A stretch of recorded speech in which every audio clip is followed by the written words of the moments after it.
Bienvenue sur le podcast des Montessori 7, Montessori à la maison. Je suis Anne-Laure Schneider, formatrice Montessori et maman de 5 enfants instruits en famille.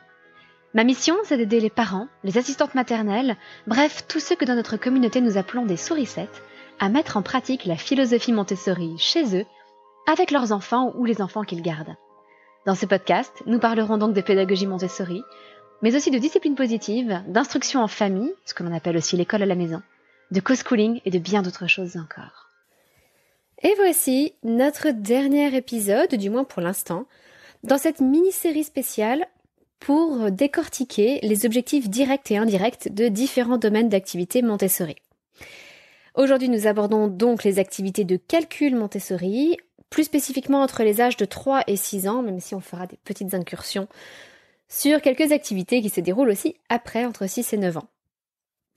Peut-être que je poursuivrai cette série un jour avec d'autres domaines d'activité Montessori, comme tout ce qu'on appelle l'éveil ou la culture, la découverte du monde entre 3 et 6 ans.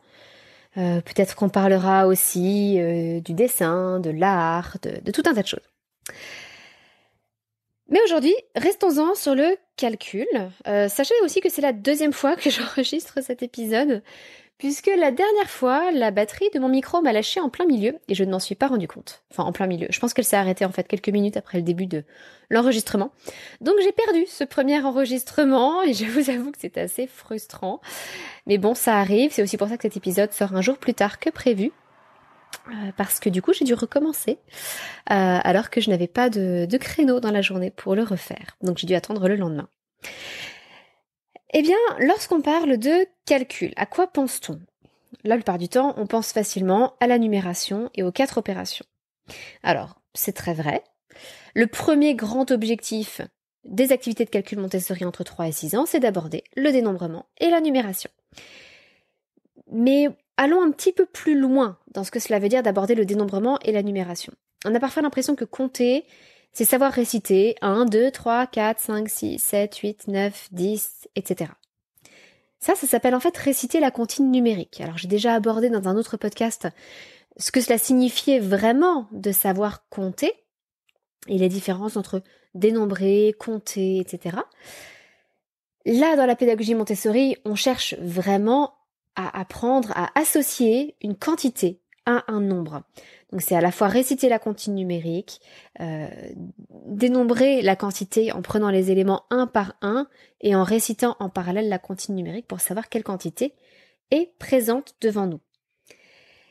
Et dans ce cadre de l'apprentissage de la numération et du dénombrement, on va apprendre évidemment aux enfants le système décimal, mais on va aussi apprendre différentes représentations des nombres qui leur seront utiles plus tard en fonction de leurs besoins. Je m'explique. On a des représentations des nombres à travers les perles dorées, qu'on appelle aussi le matériel de la banque. On a des représentations des perles avec les barrettes de couleurs, également avec les timbres, avec le boulier, ou alors sur les chaînes de 100 et de 1000. Eh bien, suivant les occasions, l'enfant va utiliser des stratégies de résolution qui vont faire appel à différentes représentations des nombres.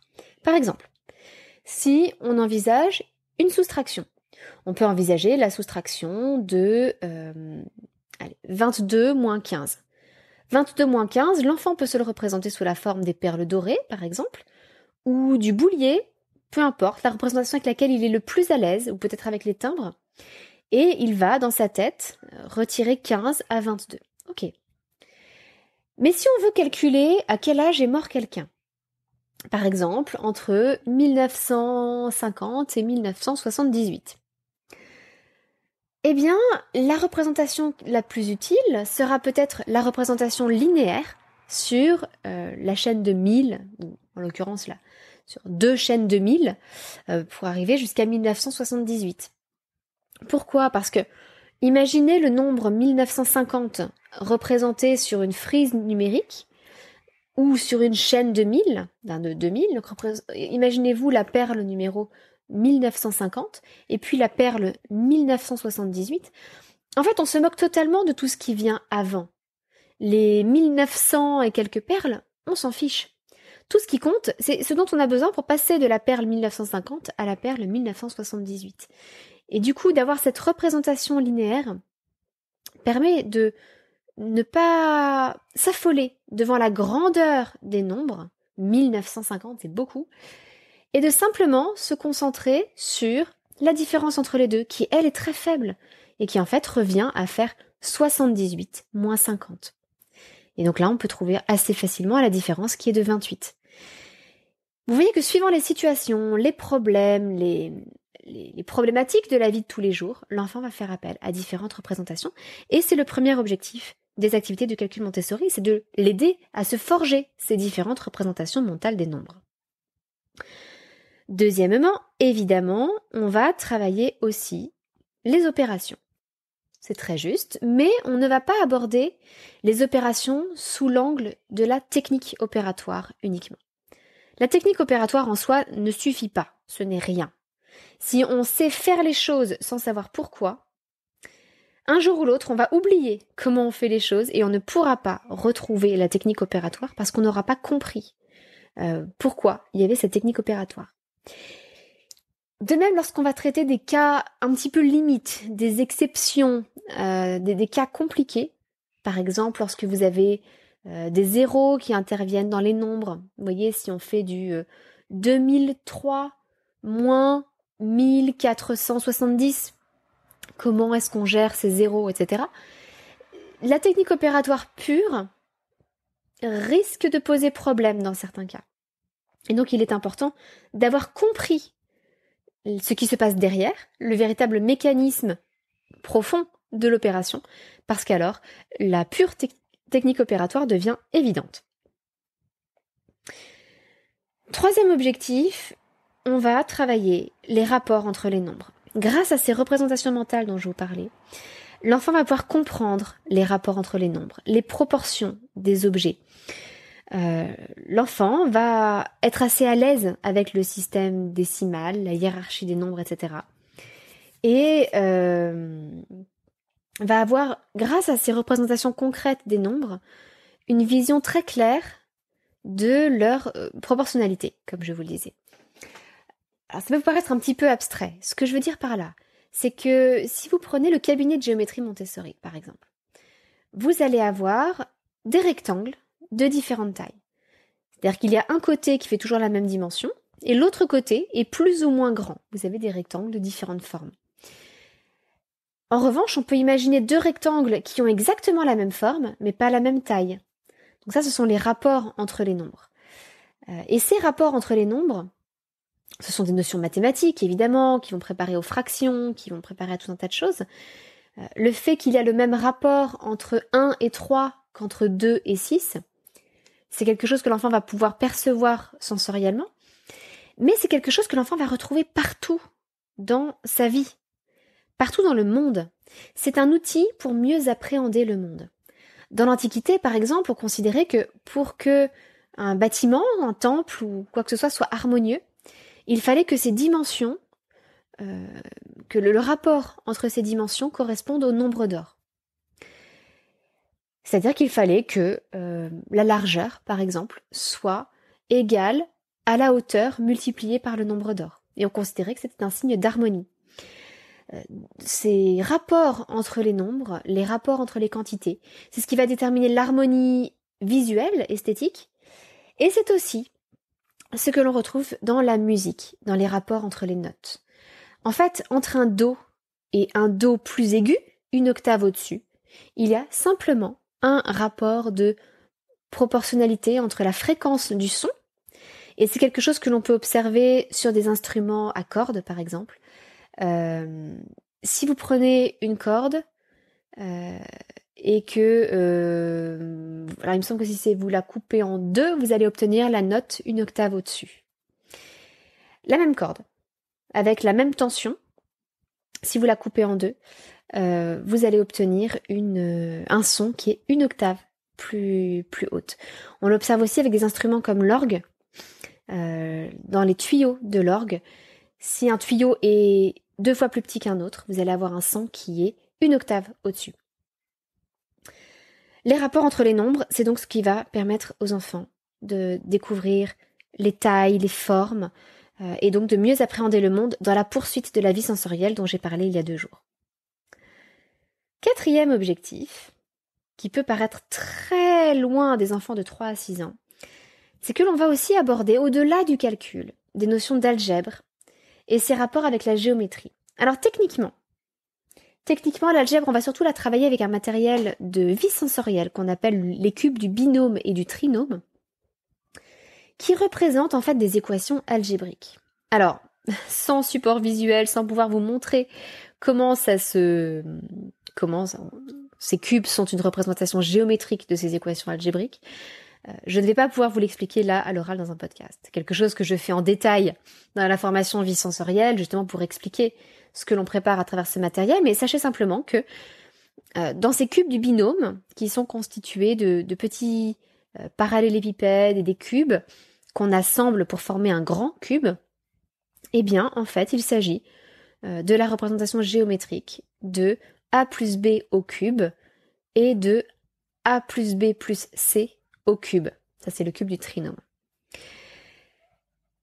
Et ça, c'est un matériel que l'on va aborder dès 3-4 ans, 3 ans et demi, 4 ans, mais uniquement à un niveau sensoriel. Mais en faisant cela, on va semer les graines de l'algèbre un peu plus tard.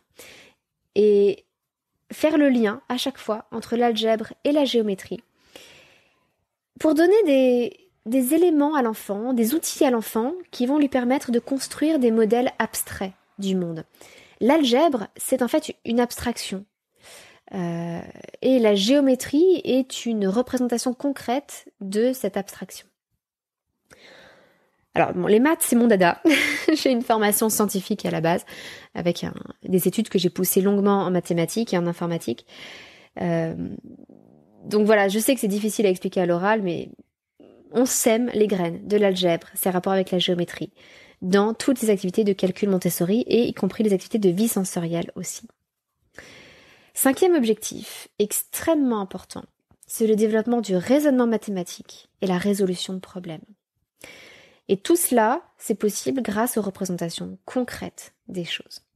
On va apprendre aux enfants ce que sont les opérations. Qu'est-ce que ça veut dire additionner? Additionner, c'est mettre ensemble. Qu'est-ce que ça veut dire soustraire? Soustraire, c'est enlever, retirer ou donner. Je préfère donner parce que c'est plus généreux que retirer qui donne la sensation qu'on a volé quelque chose à quelqu'un. Qu'est-ce que c'est que diviser? C'est partager. Qu'est-ce que c'est que multiplier? C'est additionner la même chose plusieurs fois.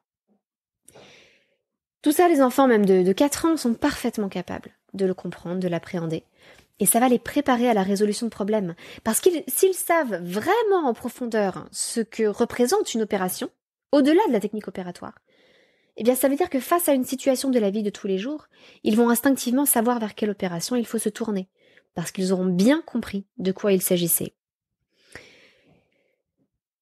Et c'est ainsi que l'on va donc commencer à développer le raisonnement mathématique et la résolution de problèmes chez les enfants. 6e objectif, qui là est une grande ouverture sur d'autres domaines, c'est qu'en travaillant des notions comme celle des grands nombres, à travers le matériel des hiérarchies par exemple, alors ce n'est pas un matériel que l'on aborde entre 3 et 6 ans, c'est plutôt un matériel que l'on aborde entre 6 et 9 ans. Le matériel des hiérarchies, c'est un matériel qui montre à l'enfant un tout petit cube unité, une barrette dizaine, une plaque de 100, un cube de 1000, un peu plus gros donc que le cube unité. Et ensuite, ce cube de 1000, on va lui montrer une barre correspondante qui fera 10 000, une grande plaque épaisse qui représentera 100 000, et un très grand cube. On prend un cube de 50 cm sur 50 cm, enfin sur 50 cm de côté, généralement. Donc ce très grand cube représentera 1 million. Et grâce à ce matériel, on va développer chez l'enfant la notion des grands nombres. Qu'est-ce que c'est qu'un million? Qu'est-ce que c'est qu'un milliard? Etc., etc. Et ces grands nombres, cette perception concrète, encore une fois, de ce que sont ces grands nombres, ça va préparer les enfants à tout un tas de domaines qui utilisent de très grands nombres, comme l'astronomie. Les distances entre les planètes, les étoiles, etc. sont gigantesques et très difficiles à appréhender pour les enfants. Rien que la taille de notre planète Terre, on est dans les milliers de kilomètres, donc dans les millions de mètres. Vous voyez que c'est gigantesque. Et ce n'est que la dimension de notre Terre. Je ne vous parle même pas de la distance entre la Terre et le Soleil. L'histoire également utilise des grands nombres. Alors, on a évidemment les 2000 ans de notre ère après Jésus-Christ, là les 2021 ans. On a tout ce qui précède quand on aborde l'Antiquité, et là on revient plusieurs milliers d'années encore en arrière. Et lorsqu'on parle de préhistoire, on parle de centaines de milliers d'années. Lorsqu'on parle de l'apparition de la vie sur Terre ou de l'âge de notre Terre, on remonte encore bien plus loin. Et puis ça va également être utile en géographie. En géographie physique, on va parler des dimensions, des tailles, la taille des montagnes qui font plusieurs milliers de mètres. On va parler aussi en géographie de la géologie, de la formation des roches. Ces roches qui ont des centaines de milliers d'années, parfois des millions d'années. On va parler de phénomènes très très lointains. Eh bien, grâce au matériel des hiérarchies, grâce à cette représentation concrète, l'enfant va avoir une notion de ce que représente, par exemple, la durée, le moment très court de l'histoire de la vie de notre planète pendant lequel il y a eu des hommes. C'est très très court par rapport à l'histoire de notre planète. Et que représente la durée à partir de laquelle il y a eu de la vie sur Terre par rapport à l'apparition de notre planète Terre elle-même. On se rend compte que la Terre est restée très longtemps sans vie. Et qu'ensuite, il y a eu de la vie sur Terre pendant extrêmement longtemps. Et la présence des hommes sur Terre, c'est une minute, même pas une seconde à l'échelle de l'univers. Donc c'est une grande leçon d'humilité. Et c'est une très très belle ouverture sur le gigantesquement grand et également sur l'infiniment petit. Ça aussi en géologie, on va travailler les cristaux. Et avant ça, avec les enfants, on aura travaillé les nombres décimaux. Et donc, après avoir travaillé les grands nombres, on va travailler les tout petits nombres. Et donc, on va travailler l'échelle des cristaux, l'échelle des molécules, l'échelle des atomes, l'échelle des électrons, des différentes particules subatomiques, etc. On va rentrer dans des choses infiniment petites. Et ça, c'est magnifique. Donc vous aviez peut-être une vision un peu aride et austère du calcul en vous disant « ce sont des maths, on résout des problèmes ». En fait, ça ouvre à bien plus de choses. Ça nous permet d'appréhender le monde d'une autre façon. Ça nous initie à la beauté, à l'esthétique, à l'harmonie entre les nombres. Parce que tout ce qui est harmonie, c'est une question de rapport entre les choses. Alors je vous récapitule rapidement les grands objectifs dont je vous ai parlé. Évidemment, les activités de calcul Montessori préparent au dénombrement et à la numération. Elles préparent également aux 4 opérations, avec une compréhension profonde des choses. Mais elles introduisent également au rapport entre les nombres, aux proportions, à l'harmonie et donc à la beauté. Elles apprennent, on développe grâce à tout ça indirectement l'algèbre et la géométrie en semant des graines. Entre 3 et 6 ans, on ne va pas aller très loin, quoique en géométrie, on va déjà assez loin. Mais on sème des choses pour que l'enfant puisse appréhender plus tard des notions beaucoup plus complexes. En parallèle, on développe le raisonnement mathématique et la résolution de problèmes. Et enfin, grâce à l'étude des grands nombres et puis plus tard des tout petits nombres, eh bien on prépare l'astronomie, l'histoire, la géographie, la géologie et cet émerveillement devant la petitesse, quelque part, de l'être humain et cette grande leçon d'humilité devant l'univers, devant la vie, devant tout cela. Si ça vous a intéressé, n'hésitez pas à jeter un œil à ma formation Calcul Montessori pour voir si les inscriptions ne seraient pas ouvertes en ce moment.